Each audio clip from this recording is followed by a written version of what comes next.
Masi nainagadurba Roman chapter 16 ni maroina masigi verse 24 to 27 asikakta naina se atai sing adudi thodona maru oidre maroina Paul na loirakpagi dama mayamda ikai khumnaba salutation pibadu ni madugi maramda naina gumsi aduna ngasigi topic di obedience of faith Thajabagi haiba inba haibsigi maramda ikhoina nainamda se ahanbada Ishora pathana tausi saga malam tayong pangbu sendiba ingam ngamba ipa ishor nak pahinga letana thagachare aikhoina haiba inbagi Thajabagi haiba inba sigi maramda romance ki aroiba chapter ki kata naina gadawri masitana na popiu aina ngam khudem mana ki thawai ni singbitunu ngan biu tari bu khuding da suna ki mapana idaba por da pinabiu Prabhu Jisu Krista gi minda koram jare amen Echo Romans 16 gi 24-25 pamina se 24 da hai Echo gi Prabhu Jisu Krista gi thaujana na khoi punna makaloi ba oishinu hai sinau se Echo hujimak taibung he ba Echo na perfect tawbadagi Prabhu Jisu Krista ni shiba laktri phawa masida lairiba taibung he ba Echo khudimangna पाप तौखरबा एखोय खुदेमना प्रभु यीशु Christ की थौजाना से दरकार है मा की थौजान याउदनदि एखोय बु कनबिबा ngमोय मा की थौजान याउदनदि एखोय ईश्वर हाइबा इनबा ngमोय मसिने थौजाना जे मिकुप खुदिंगी पुंचा खुदिंगी एखोयना मा की थौजाना से दरकार लै असिगुम्बा थौजाना सिना एखोयगा लोइना बाइब से मरु ओय दुगो verse 25 ता है हौदिकति to him that is of power Sakti gi mahak oidi sakti gi horpong oidiba mahakna na khoibu aina takpireba apawo pau aduga Prabhu Jisu amasung Prabhu Jisu Krista gi sandokpibo pau asigi matungina na khoibu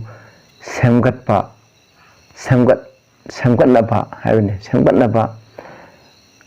karamba mongde according to the revelation of mystery which was kept secret since the world began Tangpan horukpadagi lotuna laikhraba angakpa adu phongdokpiba adugi matungina masine nakhoibu ishori apawo pau Prabhu Jisu Krishna sandokpathe aigi apawo pau aina sandokpa awo gospel asigi matungina nakhoibu thangatpa ngamni habne masina haribde kaino ishor je asuki mati pangan kali ba ishona ikhoise mahaki ishona sandoli ba apawo pau Maruna Bible da piriba apawo pau asigi matungina ekhoi semgat pangame haibane ekhoi adugumba pau adugi matungina ekhoi chen ni ohenba Prabhu Jisu Krista da marata hanba Prabhu Jisu Krista da semgat pami lingkhat pami chasanan bami habido ohenningi hena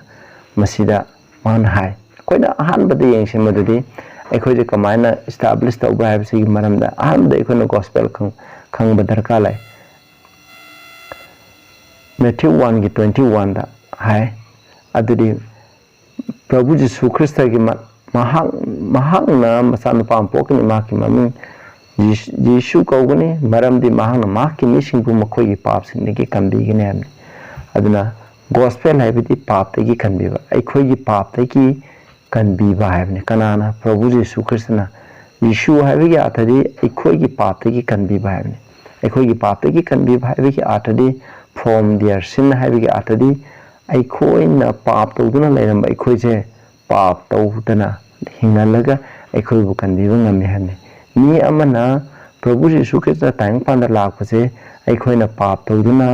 haiba indaba mi oina Satan gi masa oiduna aikhoi bu ishona kanbina ba lakpa nate Satan gi masa oiramba aikhoise Prabhu Jisu Krista gi thaujana ishor gi masa haibadi ishona haiba inba angang sing ohelaga aikhoi bu kaningai gi damo lakpani matugi haiba inba dusu Prabhu Jisu Krista gi thaujana pibibne aduna aikhoina pap taruga saga sakane habse masi gospel nate gospel di pap tawdun lagamba aikhoi pap tawhandana hinglaga aikhoi bu kanbiba ngamni habsne aikhoi masi mek sena khangi Romans 1 gi 16 to 18 da aikhoina haigre aina ishogi Krista gi gospel apawo asigi da mai ikaiba ikaide maramdi maramdi hai ko it hai di gospel je gospel is the power of God unto salvation to everyone that believe thajaba mi pung khudamakta ishorgi gospel hai se karino ishorgi shakti neba karamba thajaba mi pung khudem da arang khubum piriba ishorgi shakti adu gospel neba aikoina apho pong haraga aikoi je karisu nataba aikoi papi aikoi je karisu tawbung mandaba probu da thajaraga di aikoi loire aikoi probu da thajara phawda mahana thajam pibira phawda aikoi haibe in bungamoy aikoi ishoi wainda thanga pungamoy haidibo mising ase asemo phawleite masi saitan gi neba aikoi na hoji pakro aina ngang lebu kodima sinawsing bible legine ai sai obo wai ngang de bible na haibdo kokten aina haijeripse bible pidiba apho pawduna aina mayam da pijeripse aigi apho pawje taba matamda na khoi mayam na ngangnariba duga yenaba matamda taba di pamoy maramdi mising ase kaidoba pap to roga saga sapa pame ai khoi christian haiba tang pa matung hingba pame hinglaga tang pa ngi sumatung da chatpa aduga ai khoi arang khubum phangge haina su khalleba madudi bible da su ayade adune gospel haibi ya athadi masini sakti neba ai khoi arang khubum pidiba ngame thajaba gudung ta arang khubum pidiba sakti do ishone apho pawne hai 17 maramdi apho pawre kari yawi ishogi dharma sembado thajaba amadegina thajaba amada utui hai sida kanagi aihna dharma semba habse keno pap ke onna taina bne aduna kana misna pap roga tawna sakna abdul lale gospel sita di dharma semba phongdoi dharma semba habidi ishona haibe inba ya thang thugai daba madune punama ishogi mapana ngambane aduga masdai thajabanda the just selling by atoba translation the just my thajabiki mapana dharma semba misne hingani habne ai khoi thajabiki mapana dharma semba punsi hingadabni thajabiki mapana ikhona pap thadokodamni thajabiki mapana ikhoi ishona haibe inba mi ogidamni hai I think the hai ishorgi asau base all ungodliness hai dharma chendaba ungodliness unrighteousness of man mi pap unrighteousness the pap hai dharma chendaba the pap aduga achumbado dharma chendana thajaba haibidi ai pap tarju sarga chakani prabhu da thajraga de ai khoina time pass da ine khoina longa pongamoy prabhu da sakti yam phirasu longa pongamoy ai khoi prabhu da thajara de khoi kan bikre hoje arang khubam phangai ka hai bise mase aran bane arang khubam hai je prabhu na ni shubala ko da pibi ke da nang aina thawriba matung afabadu gi matung na khoina pibi ke da ne ishogi thausan adu kyam loksan bang ami thajabigi mapana kyam loksalaga haibe ili habidu adugi mapana ikhoda pibi ke da ne masini afabu gospel hai se koi yang je mo ishogi shakti masai khoina hoji pa da mahak ki shakti ne of him that is of power heaven sakti oiriba mahak aduna heaven masid hai mission masid hajadeva yeng say with God nothing shall be impossible hai Luke 1:37 da ishoyaru gadi khuna tawbungam da krish lete ishoyaru gadi khuna wainda thanga pungame ishoyaru gadi khuna apaw dharma se mapunsi hingungame ishoyaru gadi khuna laimuti kurumba tangpala tongnariba phattaba loina thada phungam ishoyarogadi yam chinglemba punsi ama hingbangam ishoyarogadi aikhoina tawbungam deba karisu leiteba ishoyawduna de aikhoina karisu tawbungam de aikoi karem leite ara koida arang kum phangbagi sakti leite prabhuna kuidam course la sibiram draba mahana thawjan pibiram draba thawjan pibi bhabdi thawjan haibse aikhoida sakti lakune aduna hairibda pibiram de aikhoina karisu tawbungam deba adu Christian aikhoida leiraga aikhoigi thamoida leiba matamdari aikhoina pangthopung amloida karisu leite aikhoina basi aina haibnate bible haibne sinausa adu John 15:5 thaije ai yawdane din aikhoina karisu tawbung mo hai sida haidi prabhu yawtra de aikhoina karisu tawbung mo aikhoina arakubam phambung mo aikhoina afaba thabuk tawbung mo ishogi athang singa pung mo ishobun sibung mo adu sida hai hari basi athari Krista yawgadi aikhoina loina tawbung am haibne Krista ga loina na time pan asida aikhoina tawbung am loida ba karisu leiteba time pan hoji sports hanaba apa misna ja nothing is impossible haibne aikoi punsida aina tan ge khaliba Olympic gold medal ama lawgi haribdo aina honaba matamda tawtaba phangdaba karisu lairu habne atoi taragadi tayang pami mi pawna si haragadi ekhoi asuki matik sakti kalaba ishona ekhoi loina ba matamda ekhoi na tawba ngamoidabse kari laigini Philippians 4:13 jai aibu pangan pibi ba Christa gi mapan aina pangso pangam loida karisu laite masi gospel is now this is gospel of the Christa ga loina na ekhoi loina tawba ngami have masin haije Jude 1:24 jai ekhoi bu pap to hundana Prabhu Yesu Christa na ishona ekhoi bu pap to hundana ekhoi bu thambang ngami have aduga ipa ishogi mamangda mahaki pating mangan haraw haingam draba haraw bu loina na mating mangan gi mamangda ekhoje pap yaudana phone asane pap yaudana ekhoi bu katngami shogi manda ekhoje katpangami haina masida haireba aduna punamase khana agi mapana ishona ekhoje thabak subdo ekhoi thajabagi mapana ishona wak ekhoje thabak suribudi gi matina ekhoina sarena tawba aduna khongthang kudingda ishoga loina na ekhoina loina tawba ngami habse masi apapa mapawni aduga ekhoje kamaina karida establish tawbra habse asi maramda mo khana khatang yengminase 2 Corinthians 1:21 da hai aduna nakoi bu ekoi nakoi ga loina na ekoi bu sembi khraba mahangna Christa da sembi khraba mahangna had anointed us is of God sembi khraba ekoi shogi ne hamne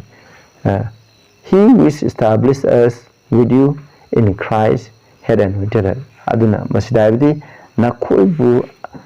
ga loina na ekoi bu sembat khraba ma lingkhat khraba mahangna ekhoi bu thau noi bi hem masina habdi shona ekhoje ma Christa da semgat pangame Christa da semgat pa lingkhat pa bi ya thadi kari na de Christa ga lamchat manana Christa na chalambo punsi mana hinglambo punsi meng mana adugi matung na ekhoina hingba pamame second first Thessalonians 3:13 da je aroi buda mahana na khoi gi thamoi bu hango unblameable hai ekhoina mara laitana ishogi mamangda asem bugaloina nang semgat pangame haine gospel gi maramdi keno ekhoje pap yaudana ishogi mamangda ekhoi semgat paje masineba masi ekhoina hairibase even our father ko masikramba matam sengakani prabhuna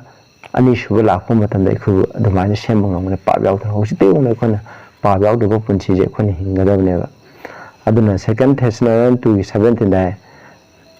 nakhogi thamoibu nungai halu establish you in the every good work and apaba thab khuding da ekhobu semwamne Christian habide apaba thab gaimne semba habsine ai samjin jage adu 2 Corinthians 3:3 da jo ishorje thajaba yai aduna mahana nakhoibu semgat bigini aduga phattabadagi nakhoibu ngakthok bigini hamne phattaba abde satan habidi pap tudun hingbadudagi ishona ekhoibu ngakthok bigini hai masini ko phalabo bo ekoi ama khoi aroi widami yang 26-27 dai masidai but adubu hojikti phongdok pigere kanana shastra gi hade mai chauksing na piba shastra gi mapana sengat pigere according to the commandment of the everlasting God adu lomanai da shodo shoya thang adugi matingna may not unto all nations the evidence of it aduga thajabagi haibe mito jati khudeng mato loina phongdok phikhare na masidai 27 da to God only wise show khatana aseng bani monda Prabhu Yesu Christa gi mapana mating mangan thagat piba haibe oishno haisida haibe inba habsi maramda ikhoni yengse sinau sa Christian haibe khoi gi punche je haibe inbani ko haibe inbache masi yamna maru oi masini adu verse 5 ta aikhoina thaujan amusung pakhon chatpa adu phange karigidamuk phangbra haibni aikhoina we have received grace and karigidamuk khona thaujan pakon chabadu phangbra for obedience to the faith among all nations for his name prabhu gi mingi damak pithibi jaching gi marta aikhoje thajabagi obedience to the faith thajabadu the highway in bigi mapane khona thaujan phangne Sinausa haibe in the nadi, Equina, Thajana is a kedon the pangway. I call him Siko, haibe in ba, Thajabana haibe in Buropone. Aduka Colossians 3 5 6 die. Masita Palizakarina can haibe in the versing the Kadila, Quadoque, some dollars. I don't know why members in Yanima Palm could hide it, October, fornication, uncleanness, hangdava, Assume a pataba meamse, Adhoc Sangoiba, and Bacalacom hoping Tibalade could much embassy, Tadu Hemne, Masi, Lime, Tilapani, idolatry, Macalamani, Hai. Massigim for this sex and Hideba, Hiramson, a sigidama. Show us how the high in the massage in the life. Shown high in the missina, a simple young and palm colocum, young tiba, Adua, Mayangomana, the Nushiba, Adua, a pat of walk kanda, Kalapa, Loinamo lady say, as you machine show you as how do when a pondor have never. Adua brush 3 down high, Ephesians 5 3 to 6 to dry, 800 3 4 5 6 high, Masida, time found a mission at Mariba Pops in the neighbor. I know you Matatapan Kibjo, the high division of Christians in Martapa owning Pangan, to Kutaba Sikari, but for this you know that Masina Konakan Madidi, Octava, Hango, Octava, at the Maram Tadu, the Vanupa Kalaponi, had the message showing in the line Mutilapani, as you minute showing about the same Aduga verse 6 aje ni kana amtana na khoibu arimba wahaina nam thak to hangno maram for because of this thing come the wrath of God upon us in the disobedient haibe in the mamsa sing the show us how they day hoi Christian wega khona haibe in radi bible haibe in radi ishona haibe in radi ai khoi shogi asabu mai hwa sabu do ai khoi da lakhne bisnaw sa aduna khona amuk verse for 16 year Romans 16:25 something part of the collision according to the revelation of mystery which was kept secret since the world began Pithibi holding a digi Masilotona like Rabni Habidi Masilotona like Rabadi cano Equina Kamina Arankubum Pangani habis never Christagim upon Equina Arankubum Pangani habise Quina Mu with a but what is Sukina Malam Prithib the Laga Masi Utri Pava, Masi Angaku in the lab. No hide of the Quidolo in Pondo Pire has never. It's now Sa Aduna, a gonna hype and begin upon a Thajabing upon a hype and say, a show you a pabo the Christagaluna, man, people Tajana, Kukudim on the Pantopon have seen Tabri Malaysian population of Patana Jose, Sagadali by Antagase. Koi problem people Tajan problem Sibiba market gospel game upon a Kobu link cut who established the woman you have to end you. Look a problem lack with you. If a marking about the open, which I do and you probably so Christian in the commentary. Amen.